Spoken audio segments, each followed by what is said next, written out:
Yo, what's up, guys? Welcome back. I'm your co-host, Wes. I'm your co-host, Chanel. And welcome back to the Tune Out Podcast. Yay!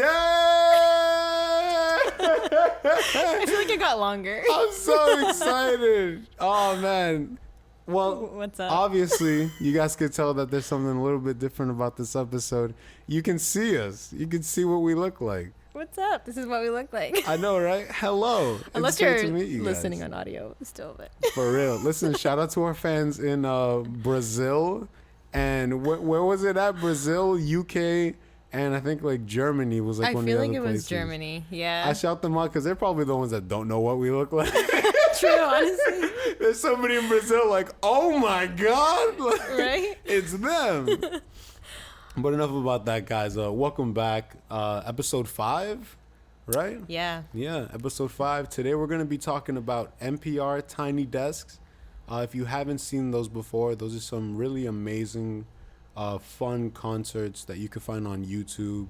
They're shot in Washington, D.C. in the NPR Music Building, and they're just very intimate, super, like the vibe that they try to go for is like super low key. It's really just solely focuses on like one musician. They have their backing bands, and most of the audience is just like the employees that like work in the building. So all I'm saying is NPR, if you ever need an employee, let me know. I'll do anything. Literally. I'll be a janitor. I want to intern there. That'd be so cool. For real. Don't even pay me. I'll just go. Yeah. That'd be so cool. And sometimes they focus on more like established artists, some people that we're going to talk about later on. And I think yearly they throw like a contest where smaller artists can give in a submission to be featured on NPR. So we're going to be talking about those concerts specifically today. And you want to take it away, Chanel? Yeah, I guess I'll try. Yeah. So I looked into a little bit of the background of Tiny Desk concerts because I knew a little bit about the background, but I didn't know as much as I do now. Yeah. So they started in 2008, and it was started by this guy, Bob Boylan. Yeah. And Stephen Thompson. They both, I know for sure Stephen Thompson is from NPR Music, and it started, I already mentioned, right? 2008? Yeah. Maybe I mentioned no, that actually, first time mentioning that. Yeah. Okay, so they started in 2008, and it was kind of something that was started without them planning to. Yeah. They weren't planning to start it. So they were both going to see a concert. They were going to see she's like a folk singer. I guess her name's Laura Gibson. Yeah. And I guess when they went to see her, it was very like loud. They couldn't really hear her well. I think there was some type of basketball game going on at the venue they were at. Yeah. Very distracting. And I think one of them made a joke saying like, "Oh, we should just invite her to our desk back at the office and have her just play there." Yeah. And somehow they mentioned that to her. I don't know if they met her afterwards or something. And a few weeks later, she was actually going to be in Washington D.C., where the NPR music, I guess, like headquarters is. Yeah. And so she ended up just like kind of being like, I'm down. I shouldn't say it like that, but you know what I mean? To be honest, I feel like if somebody from NPR Music one day just walked up and said, "Yo, you want to play at my desk?" I feel like you'd be like, "I'm down." Like, hell yeah. Like, what? How could I refuse? Yeah. It's like they're iconic now. But she just agreed to it, and she pulled up to their office, and they recorded their first Tiny Desk concert. Yeah. Back in 2008, and it was a lot different than the way it looks now. Like the film style was, as the article described it, as more informal. Yeah. So a lot of the info I was looking at was from a specific article, and they went into just how many, I think they filmed about like 10 to 11 NPR Tiny Desk concerts that year in 2008. Oh, really? And then they just kept going. Oh, word. And I think now it's been like 13 years since about like, you guys do this. Yeah. I think it's been like around 13 years. Yeah, I think it's been like that much exactly. Yeah, so they've done hundreds since, and they've gathered like their shows have.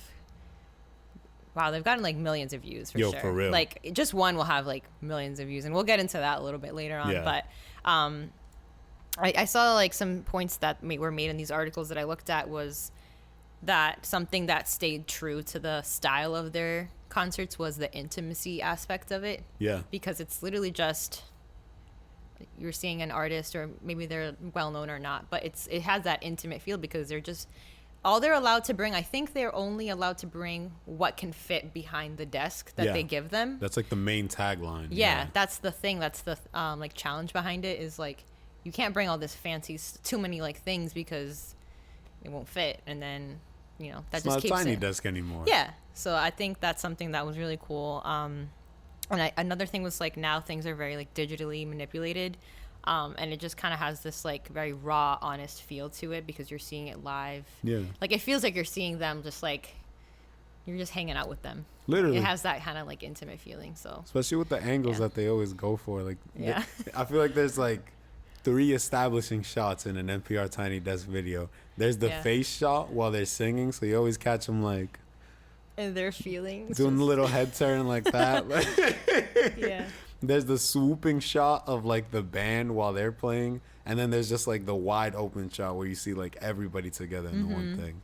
Yeah, that's true. And even that, their production has become a little more high level now, and Let's talk about that. The image is more clear and more crisp and nice now. But I think it's cool that they've really kept that going. And I guess now it's like a cult. They have like a cult following. And the article mentioned too, which I thought was kind of interesting, was like even like big names like Adele, for example, that have gone on there. Now it's almost like they're very like people are very psyched about going, and it's almost become like a bucket list item for a lot of even like big artists to be on a tiny desk. Yeah, Something that started so like almost randomly. It came out of nowhere. It was just like a joke, and then it became an actual thing. Yeah. So I think it's pretty cool to witness.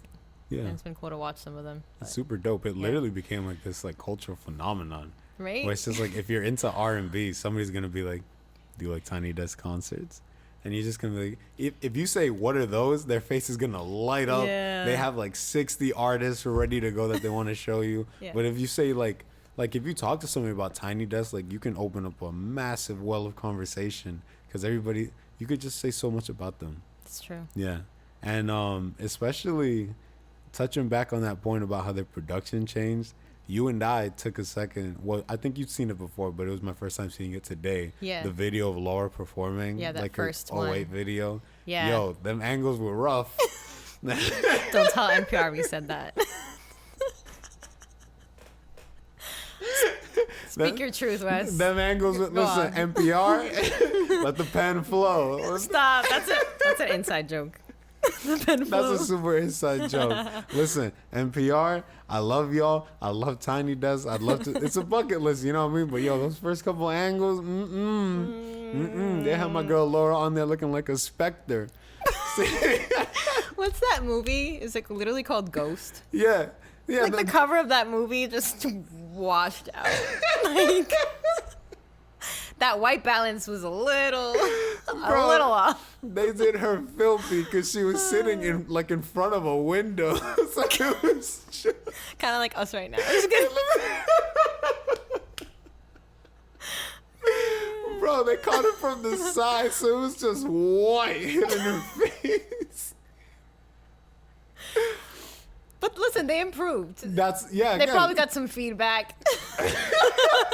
One of their coworkers were like, listen, I'm not gonna lie to you, Laura, great music. The way y'all shot her, if this is gonna be a thing, this cannot stay like this. But like now, if you look at Tiny Desk, like the quality's amazing. Yeah. Like we're cracking jokes, we're laughing, but like if you look at that, like it's some of the most professional quality you'll ever see. And that's what makes it so interesting is like the video quality is like through the roof, the sound quality through the roof.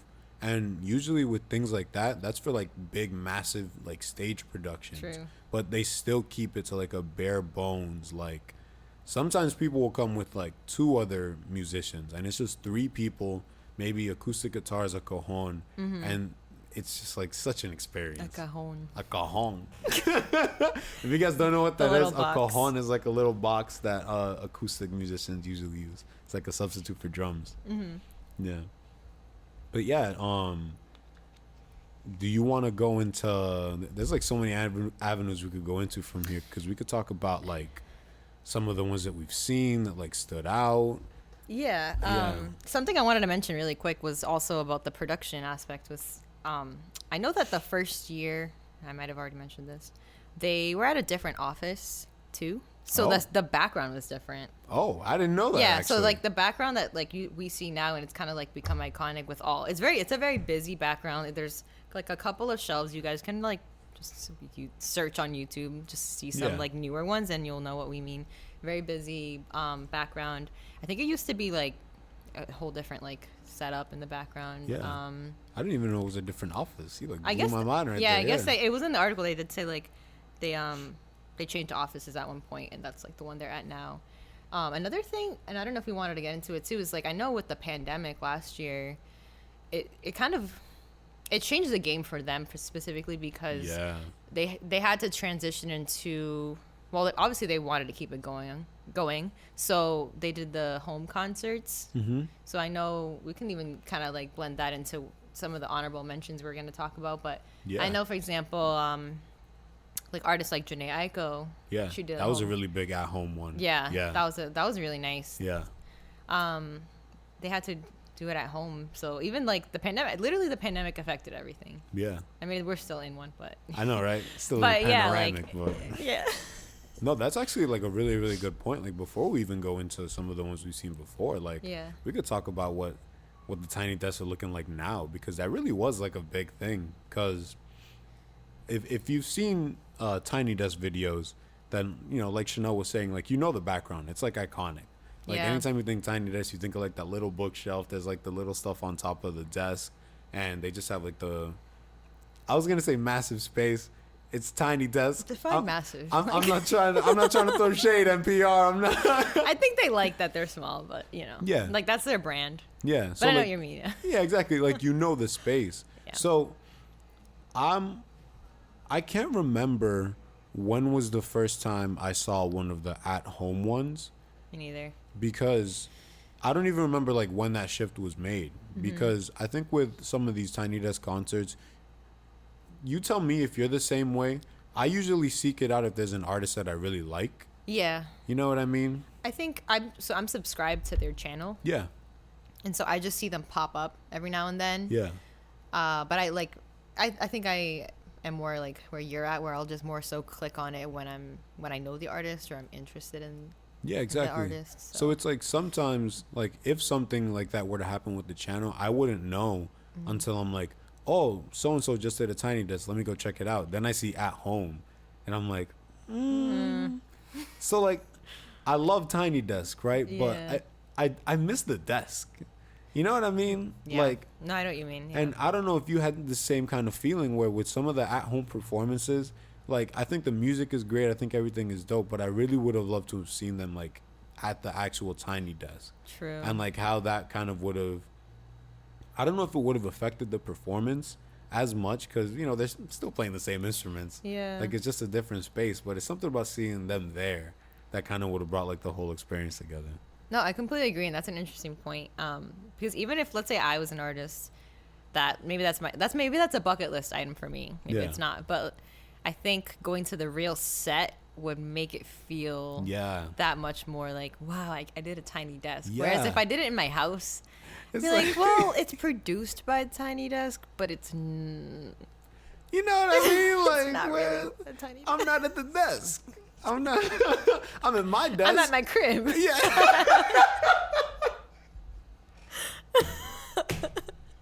We have an apartment. It's called Tiny Crib. Tiny Crib concerts. Literally. Yeah. Young adult problems. Yeah. But don't get me wrong. There have been some good like at home ones. Like the Jhené Aiko one. That was a beautiful one. Oh, so she good. had like I don't want to call it a gong. Oh God. What? She uses the I'm not even gonna get into it. Is it like the wind chimes or? It's like these like almost. Is it a bowl? Bowls and like people like go like that to them and they have like vibrations and they make like kind of almost like a noise. Mm-hmm. I feel very ignorant for not knowing the name, but it's like a very like spirituality thing. Have you used one of those before? Super side note. Have you used one? I have not. No, I haven't. I've seen I think SZA. I've seen videos of her using them too. Yeah. I don't want to speak to that too much because I don't know. Yeah, no, right. The meaning behind them or but that was a really cool one because she incorporated like those and. It was just like she's just like magical, I feel like. Yeah, she has a like super spiritual like energy to her. Yeah. So that's like very on brand for Jhené. True. Just like the little ooh. Yeah, right? Yeah. The Isley Brothers, that's a very recent one that came out. Yeah. That was such a good one. And again, if you haven't seen that one, if you're trying to watch like a legend in his bag, two legends in their bag actually, because they're brothers. It's Ronald Isley, and I feel so bad because I can't remember the name of the guitar player, and I feel like that's blasphemous. But they're both I think Ronald's like 80. Isley Brothers. Yeah, the Isley Brothers. And then the guitar player, I think he's like 79. So they're both like they're both pretty old guys, you know what I'm saying? And they play their butts off, and they killed that set. It was wonderful. It was amazing. So that's definitely a good one to check out from At Home. Is Ernie the guitarist? Ernie Isley? I think so. Vocals, Rudolph Isley. Marvin Isley's the bass, and then there's a couple more. I think so. For now, we're going to go Ernie. They've been sampled, right, in some like iconic songs. Yeah. Is that why they're such a big deal? Their song Between the Sheets was the sample for Big Papa. The dun dun dun. Yeah. Yeah. And then their song Footsteps in the Dark, Part 1, was a sample for Today Was a Good Day by Ice Cube, which is a ooh ah dun dun dun dun dun dun dun dun dun. If you know that song, you played it, and I was like, oh yeah. Yeah. Yeah. So that was a really good one. Migos came out with one recently. Oh yeah, wait. I didn't watch it. Wasn't Who else? there was another one that I think it was a rapper that passed away. Recently? Not Juice WRLD. Someone, I feel like there was someone else you showed me. I can't remember them right now. Yeah. That had one of their samples. Probably when we're going through the honorable mentions, it might come to us. Yeah. Maybe. Young Thug did one recently. I didn't really watch it. That's super quick side note that also kind of came to mind when it came to like the NPR stuff. I feel like there's certain artists that when I see that they did one, I'm kind of like, and then I'm just like, all right, like, but I don't like watch who? it. Yeah, well, like the Young Thug and Migos. Okay. You know what I mean? Yeah. Like, I think their music either like I feel like Young Thug's music might translate well enough if you pick the right songs and the right people. But Migos, I just feel like it's like they're just gonna stand in one spot and go, "Mama." Wait, did Migos? Wasn't it recent or? Yeah, it was recent. Because I think I saw that on my I was looking through my subscriptions on YouTube and I saw Migos and I think I played it for like a few seconds and I was like, huh. Yeah, like I don't know about this. It came out within like the last 2 weeks. So I was just making noises like, skirt. Yo, I know on the capture that is gonna be loud. But yeah, so that's at least like some of my thought process on the At Home ones. I don't know if you. No, I think I'm pretty much on the same page. I think being at the desk in the original set is what makes it the iconic experience that it is. Yeah. And I think At Home it's nice. I think that they continued it, and I think just like a lot of companies, brands, productions, you just have to do what you can with the limitations, you can't have a bunch of people in a room watching a tiny desk, like, you know what I mean, like all the 6 feet distance rules were in place and very strict at the time. So I think for what, like, given the circumstances, I think they were great. There were some great ones, like the Janae one was great, but I do prefer the original. Exactly. Those are cool. Did Jasmine Sullivan do an At Home one? She definitely did an on-site, like on the normal desk set. Yeah. That was one of the really popular ones. Jasmine Sullivan. No, I'm lying. I'm thinking about Summer Walker. I'm confusing them. Hers was really good. She for sure did one at the set. Yeah. Jasmine Sullivan, I don't know. I feel like she might have did one at home. I think she did because I think I started watching it when her album dropped. It was around the same time. That's what I'm thinking, yeah. I don't know if she did the song with her. Did she do that one? I don't know. I don't remember. I don't know if I watched the whole thing. I don't remember if I watched it, but I'm pretty sure she did an At Home one. I think Dua Lipa did an At Home one. But when we use the word At Home, it's funny because I don't think that these were at their actual homes. Yo, for real, some of these were studios. These were sets. These were.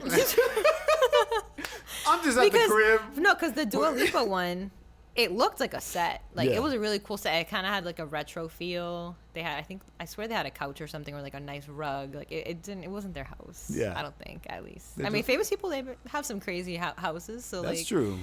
Who knows? But that's true. I feel like they looked very much like sets sometimes with the lighting. Even like was Janae's a set? It looked like a set. I'm pretty sure it was a set. Yeah. Yeah. It's like you definitely drove down the street to go to a little set real quick Yeah. for this. You're not at the crib. Where your dog at? Right. Where, Where's your little mug, your little coffee table? yeah, where's your like I love dad mug? Like where's it? Where are the little quirks Exactly. that make a home a home? Where's that one shirt you never seem to pick up, even when there's company around? That's how. Oh my god, embarrassing! Like imagine just filming a Tiny Desk concert at your house and you don't clean up. Like, why wouldn't you clean up? That would be. You're in the kitchen and you got dishes piling up. Stop. Like you got Papa Gino's boxes in the back, and you're like, yo, like you didn't know we were coming through today. Some cat toys. Yeah, like, your cat is in the back, like, look at this dirty. That's a little too real. Yo, I got tears in my eyes from laughing at that. That was hilarious. Hey, as long as you laugh forward. Yo, for real. We were a little concerned about the beam. Yeah. Anybody that knows me, super quick side tangent. Anybody that knows me knows that I'm a very animated laugher, and so I'm always just throwing myself all over the place. And so a couple minutes ago, actually, before we started recording, I went aha, and then turned around. I almost feel like this is your helmet. Yo, for real, this thing's keeping me. Because you went sane. like that, and I just saw it touch like the headphones and not your head. But yeah, back to the topic. Yeah. I'm not sure if this was one of the things we wanted to consider, but I feel like it'd be a good question to ask either way. What are some of the things that you prefer about like Tiny Desk performances over just like maybe the studio versions of songs or like other live performances? You know, like what makes you like a Tiny Desk video? One that you're kind of like, this is the one, like a video. Well, I mean, just as far as like the setup itself, I almost want to say they have a cozy feeling. Yeah. Like they just watching. I just feel like it's cozy. We're all just. I'm not there, but yeah. like just like you're seeing these big artists and like such a like tiny little space, and with the like I think it's the books and all the little like things they have behind them that it just feels like wholesome and cozy. But did you mean more also like favorite ones like that I've seen that like what makes me like a specific one? Yeah. I think the song choices is a big thing for me, and I think yes. because like there are artists. I think Paramore went on, and they did some songs from their newest album, After Laughter. Yeah. And part of it was like cool, you know, like great. And I think that they were probably hyped about being on there, but I wish they did some of the like. I don't think that they did some of their more well-known, like iconic songs. Like, yeah. I don't think they did like Misery Business or anything like that. I could be wrong, but I don't think they did. I'm They pretty did sure more of didn't, their new stuff because I think I've seen that one too, and I think they kept it. to their newer. Yeah, a lot of songs from After Laughter. Yeah, and I think Haley might have done a separate one, or like she did another one. I think too, maybe did with she? her. I don't remember, Yeah. but Gotta check that out just in case. yeah, fact check. Facts. Even just to enjoy it, honestly. right? Yeah. But yeah, I think song choice is a big thing, and just I want to say energy is another thing, but like I'm not there. But you do feel like a certain energy when you're watching Absolutely. it. Some are more. Some people are just better performers than others. Yeah, in general. we were talking about and I think this, that's when you know that you're watching a great performer, like because they're not relying on background dancers at that point and crazy lighting and effects and all this manipulation of like digital manipulation. You're just getting a raw performance. Yeah. Like Anderson .Paak, I feel like I mentioned him in every single episode, but his was For like good reason. yeah, like his right away, like he starts and you're just instantly like grabbed, and he's a great performer. Like yeah, like the energy's there. Like they're great. Like being a great performer and the choices of songs, those are like my main two things that make me like a Tiny Desk. Like one more than the other, I guess. So yeah, listen, that song choice one. You're on board with it? Absolutely, because we were having the conversation earlier that like yeah. I think for me sometimes that might be something that takes away from a Tiny Desk. If like you see a certain artist, you're like, oh my god, like yo, they're finally on. Then you look at the song list and you're like, bro, what are these songs? Like, are you? Like, I get it that to a certain degree, you could say that like it's for the fans that like really, really know them. You know what I mean? Yeah. And that almost makes it more special to those fans. But it's like Weezer was actually on Tiny Desk. I feel like I've seen it come up, but I didn't watch it. Yeah. Yeah. And I think they only did one of their like older songs. If I remember right, it's Across the Sea, because that song, the backstory to that song is a little sus, and they actually like talked about it in the description for the Tiny Desk video.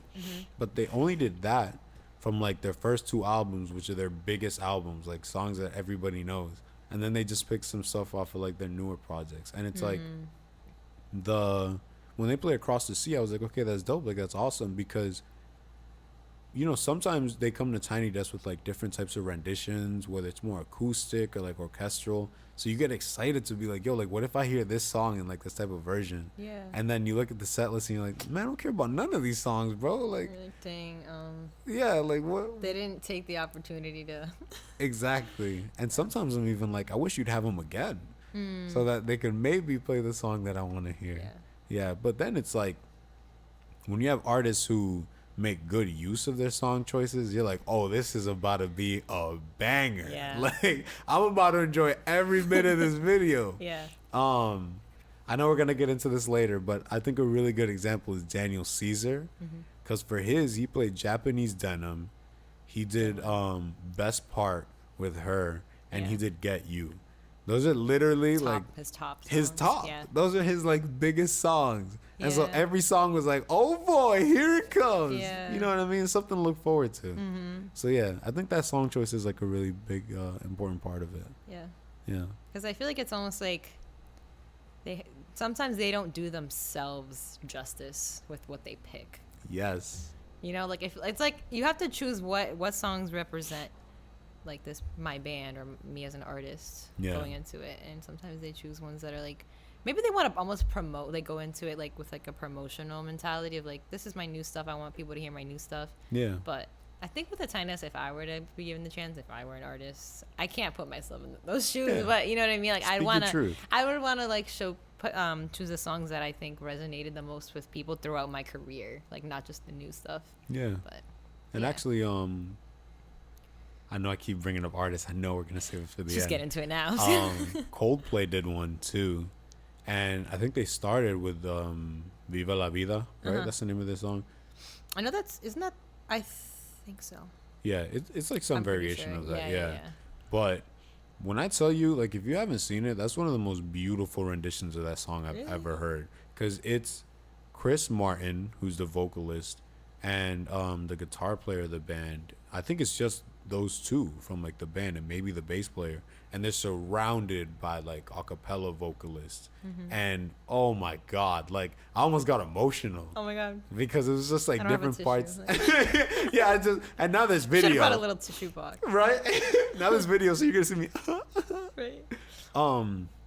Like you could see like the way they shot it. The camera was panning to like all the different vocalists. It's like a big like chorus group, like 10 people deep maybe, and it like panned to everybody, and everybody was smiling and laughing, and it's like before the song even started, like you could tell that they were fans of this song, and they were so excited to be like singing it, and it was so good. Aww. You know what I mean? And so it's like, that's at least one of the benefits of doing a song that's like well known, because there's so many people that have heard that in so many different walks of life, and now you're bringing it here and people get like excited for it. You know? Yeah, that's a good point. Yeah. If I was like, I wish I could intern.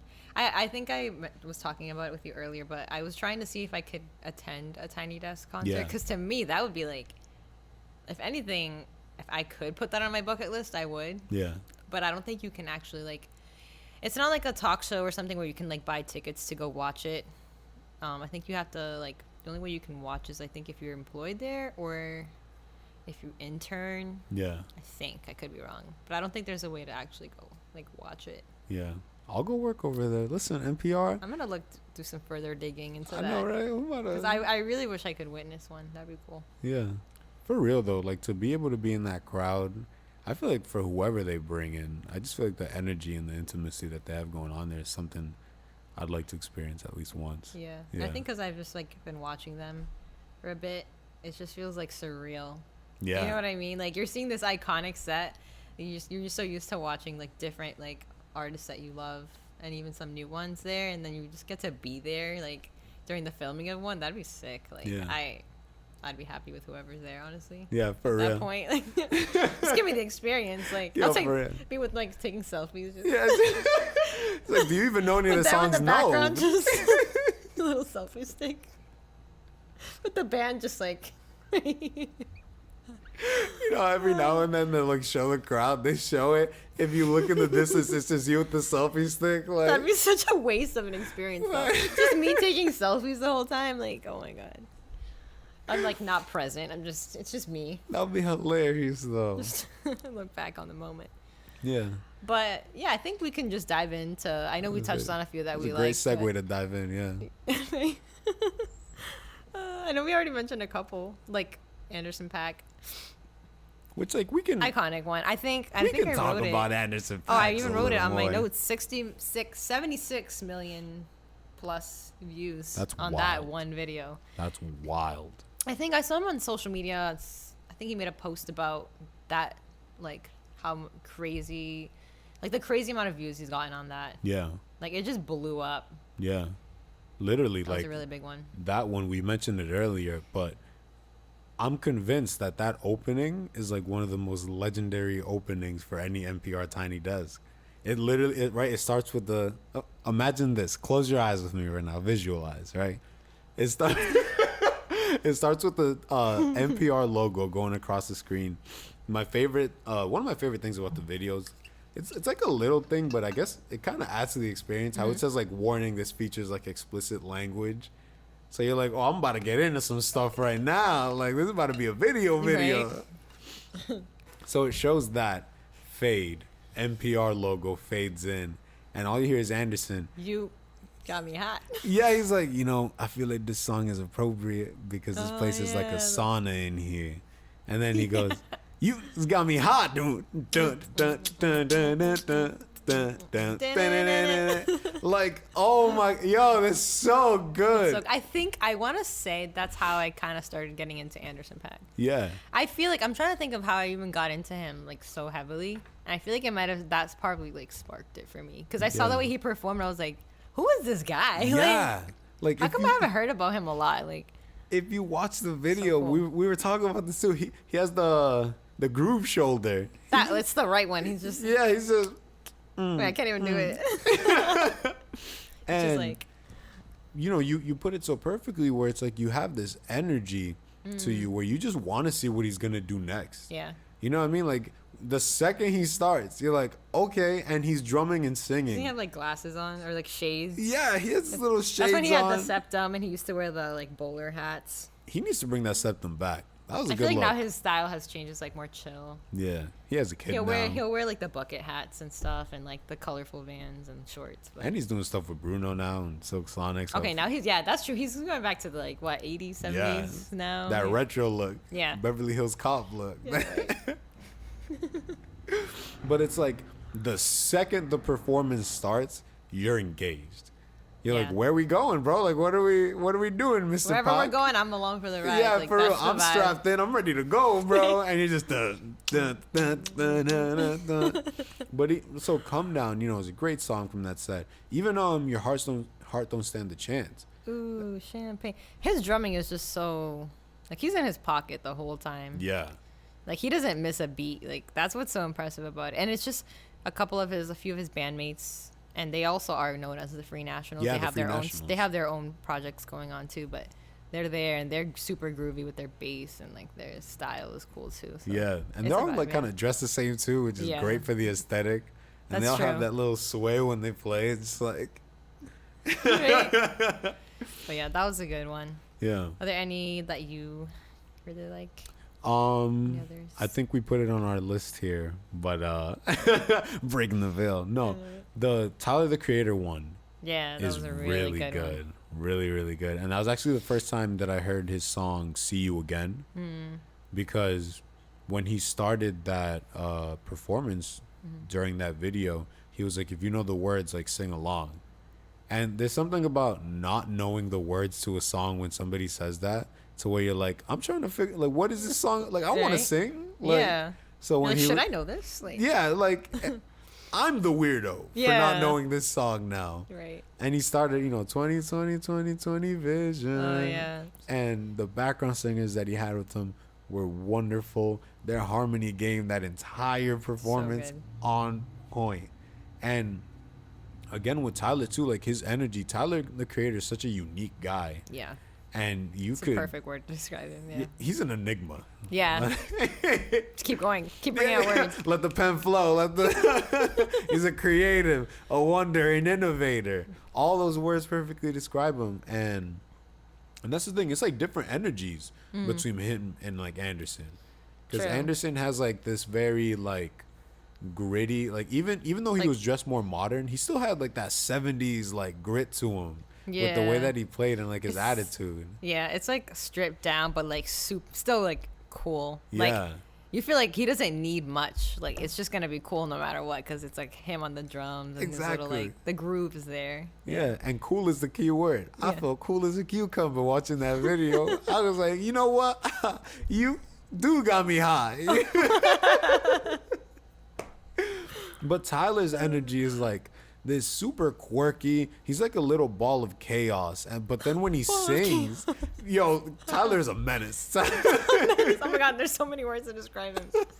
Pulls out the thesaurus, the dictionary. And just... What other words can we say on the Tune Up podcast to describe Tyler the Creator? Let's take a little thesaurus break real quick while I search for these words over here. There aren't enough words. Apparently. Yeah. But like when he sings, like, it's some of the most beautiful music ever sometimes. Because, Tyler's 50-50, which is what's really cool about him. There are exceptions. The lighting is cool in that. Was that the one with the cool lighting? Yeah, with like the purplish, like really dark colored lights. Yeah. Yeah. And then he had, I don't know, I think he has a cool, like he has a nice deep voice for when he like raps too. Oh, no. Like, what do you mean? Like it's just very... Yeah, he's like, what's up? I'm Tyler, the Creator. I talk like I just swallowed some gravel. Like, not the gravel. Yeah, but his energy throughout the whole performance was really, really cool. And his song choice was like really good too. Yeah. Yeah. I think another one that I liked, and I didn't even put it on our list, but Chance the Rapper, that was just like an interesting one. I think he did, and it stood out to me because he recited a poem that he wrote. Yeah. I think it was more like prose / spoken word style, not so rhymey. Mm-hmm. And I feel like he like kind of poked fun at himself when he pulled out the poem, but yeah, that was a fun one to watch. Yeah. I have some others. Summer Walker. It was a great one. She gets some hate because she's a little, people say, and I don't know this, I think she's actually, I don't know if she's opened up that she kind of has like social anxiety. Yeah, she does. So she's a little tense, but her vocals are just she can solid. Sing her butt off. Yeah. Solid. Like, I feel like her tone for R&B is just like perfect. Yeah. Like, I feel like, you know what I mean? Like, some people have a tone that you're like, they should be singing reggae. Like, it's perfect for reggae. 100%. Hers is like perfect for R&B. 100%. And her runs and everything. Like, I think she did a great job. That was a really good one. Speaking of somebody that has like a little bit of social anxiety, that gets a lot of flack for being stiff as a performer, Georgia Smith had a lovely Tiny Desk concert. I liked that one. I think I've seen it like a couple times. Yeah, same. Because I know first time I saw it was a couple years ago. Yeah. And then like every now and then I'll like rewatch it. I think she sang like beautifully on that. Same. Her rendition of On My Mind I liked it. Mm-hmm. The only thing I kind of didn't like about it was like the guitar, because it had like a laid back feel to it, but the tempo for it was quick. You know what I mean? So something about it was off, but again, she sang wonderfully. Every single song that she sang on there was amazing. If you go in the comments, she gets a little bit of flack for basically singing like this. I finally found, like, no movement. Just finally found. I'm not gonna start singing on here. No, I feel you, but like she got a lot of flack for just Which like being stiff and like emotionless. But like she's somebody else who said that she has kind of like a little bit of social anxiety stuff. Okay, that could explain it. Yeah. Because I did notice that when I first saw that performance, I did notice she was a little. I don't even like to use the word stiff because I feel like that has like a negative like. Yeah. But she was a little stiff, like still. just physically stiff. Yeah. And I didn't know that she, just maybe has some anxiety. Yeah. And I think again, it comes down to, I think we touched on this too. Like, some people are stronger performers than others. Like, I think performing, some people do like to see more like physical movement to like consider someone a good performer. Yeah. So, fortunately, that's probably why she got so much hate. Yeah, but she did her thing. But I think that was a solid one. Yeah. Mac Miller coming in at 69 million views. Yeah, and actually, I know Anderson's had 700,000. No, for likes. Oh, yeah. 700,040 likes. Mac Miller actually has like 800,030. So he has like less views, but like 100,000 more likes on his video. Yeah. And that one's just like precious because really we know is. he's no longer with us, and not only that, but like it was just like, I don't know, it was just a solid performance. And Thundercat was on it. He's a amazing bass player if you don't know who he is. Yeah. And I love his bass part on the song "What's the Use." Mm-hmm. Like, if you're gonna listen to any of the songs on that performance, personally, I think "What's the Use" is like a good one to start with. Yeah, absolutely. And that wasn't really it didn't like he ended up passing away like a little bit after he shot that Tiny Desk? I feel like that could make sense as why I kept seeing it pop up a lot more. Yeah. Like, even I feel like I saw, it might have been around that time frame, but you can fact check us. Yeah, you can fact check us. I think somebody said it might have been like actually a couple weeks. Was it? Like after that, yeah. And I think that's one of the things that like, it's so crazy. I feel like that Tiny Desk in particular has such an energy around it. Yeah. Because of everything that's like happened. Mm-hmm. You said precious, right, to describe it? Yeah. No, like that's actually like the best way to talk about it, because there's some performances where he's kind of sitting like this, and he has his like arm around his other arm and he's like going off into the mic. A little awkward. You know what I mean? Yeah. And if anybody who's listened to Mac Miller before, obviously you've heard some of his bigger songs before. Like, this was almost like a rebranding for him, because his Self-Care, right? That was the name of the album. Mm-hmm. Yeah, Self-Care was like I think so, a shying away a little bit from some of the stuff he'd done before. Yeah. It was heading into like neo soul, like R&B type of stuff. And I think so many people were excited to see where that was gonna go. And when it came out, everybody was like, "Yo, this is fire!" Yeah. Like, there are bangers on this album. And so when he did the Tiny Desk, people were like, "Oh man, like, yo, he could perform his butt off too." And he got Thundercat, and there's like so much happiness and like laughter in it. I think it's cool that we got to have him. Exactly.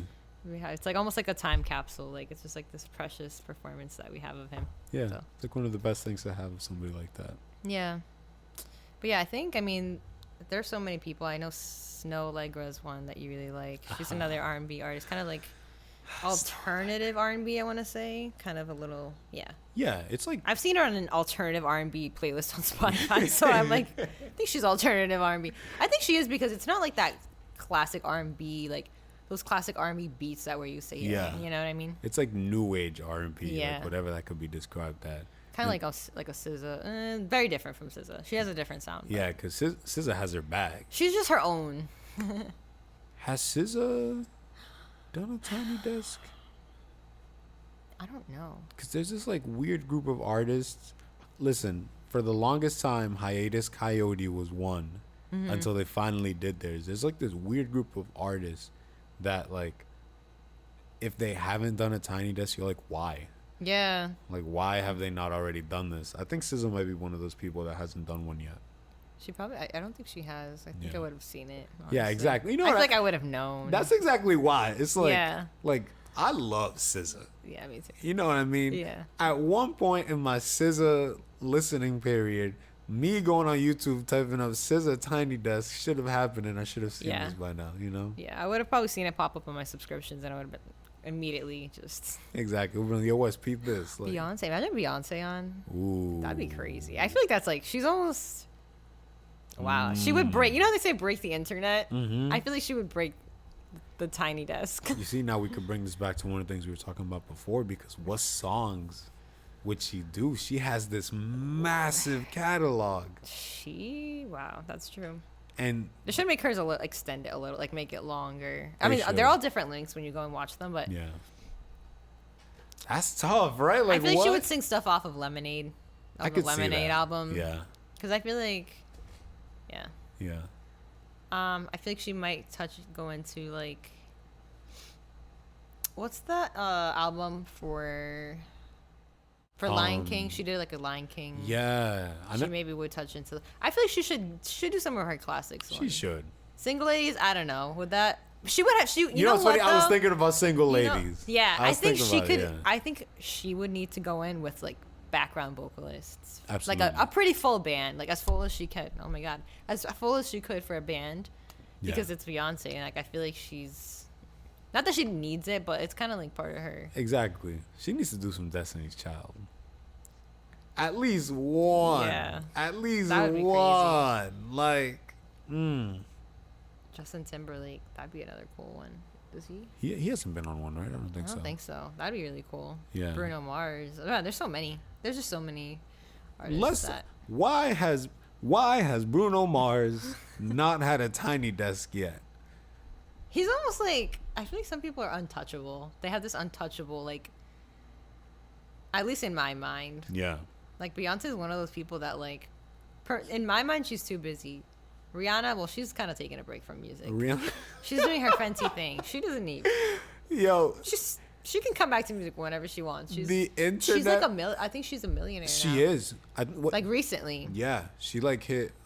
Was it million or billion? I'm lying. I think she's billion. That's a she bigger hit deal. That's why it billionaire. was such a big deal. She's a billionaire now. Yeah. And I think she's one of the maybe one of the only or one of the top billionaires for like in the entertainment industries as a woman or something like that. It was like a big thing. Yeah. She went on there. I mean, she's not even. That'd be like super random because she's not even doing music right now. But yeah. She'd probably do like Love on the Brain. I could see her doing that. Oh yeah, that'd be a great one for it. Yeah. There's just so many. There is, yeah. There's so many that I would love to see on there. J. Cole hasn't been on Tiny Desk, has he? That could be another great one. You know what? You see what I mean? Like, there's some avenues where it's like, I could see this person. Or no, he could for sure pull that off. Like, that'd be amazing. But I don't know if he has one. I don't think he does. Wale does. Wale has one. Outkast have one. They did some really good songs on there. Rakim had one of Eric B and Rakim. Did what's her name? Meg Thee Stallion. She did. I feel like she did, right? She did have one, and because it came to mind, I'm like, doesn't she have one? Hers is actually really good, and she had this group called Phony People as her backing band. People. That's cool. Yeah, and they actually made a song together, and that's like one of the songs that they played together. And Phony People actually had their own NPR Tiny Desk, which is a really good one. They're a great band, super underrated. So there's somebody to check out. Yeah. But yeah, I mean, I guess as you can probably tell, we could go on and on. Yeah, seriously, about this is an who endless we would topic. want. But yeah, I hope you guys enjoyed this episode and learned a lot. I almost feel like we could just keep going. I know, right? Like, do I want to? So many. Do you want to throw out any like honorable for the home concerts? I forgot to mention Chloe and Halle. That was a really good one. Yeah. I mean, their vocals are. Yo, there. You know what's crazy though? I think I heard their music more so in that than like before hearing their album. Yeah. And that's what kind of like, oh my god, I keep doing this. It's all good. Let's just take it away from me. I'm not allowed. Like, you're done. I'm not allowed. I'm a child. Yeah, but that was I think I heard like a lot of their songs more so in that. Then I started looking stuff up about them because I was like, wow, these are like amazing vocalists. Yeah. Just, like professional. You know what I mean? Like no, Chanel, like for real. Like one of them, I think she's gonna be. I don't know. I don't remember which sister is gonna be Ariel. Yeah. The Little Mermaid. Like I think they're doing a live action something. Yeah. Something like that. But that was one that I wanted to at least shout out because for the home ones, that was a really good one. Their too. vocals are crazy. I give their album like a listen after some of their songs. Their vocals are. It's almost like intense how good of singers they are because it's just like, yo, chill. Like, I get it. Like, I almost wonder if they like went to school or something, like vocal, like I don't know, like some type of vocal training because they're professional. I feel like. Facts. But yeah, thank you guys so much for listening. Yeah, we're gonna really wrap it up now. Yeah, this has been like a really good episode. Yeah, I had a lot of fun with this one. Our first video one. Our first video one for everybody watching. Hope you guys enjoyed this. What's up, guys? For real though, thank you guys for listening so much. This has been episode number 5, talking about NPR Tiny Desk concerts. We had a blast. If you guys are listening on Apple Music, be sure to give us a 5-star rating. Can I just say real quick, my favorite thing about video now is that when I do this, you guys can see it. 5-star rating. Getting really up close and personal. Yeah, make sure to give us a 5-star rating if you can, if you enjoyed the episode, and leave us a review. It would really help us out with visibility on the app. If you're listening on Spotify, go ahead and give us a follow. Right? Follow us, download the episode. I don't know if you can like it, but I'm pretty sure you can download it. And now we're on YouTube, so yeah, give us some likes on YouTube if you want. Leave us some comments if you want, especially if you want to. We want to hear what you guys think, what your favorite Tiny Desk concerts are. I think that'd be fun to look through. Yeah, absolutely. But yeah, we're just super happy to be back in this way, and we hope to just keep the flow going. Yeah, exactly. Yeah. This is exciting. We hope to see you guys on the next episode. I've been your co-host Wes. I've been Chanel, and this was the 2 Now podcast. Yay!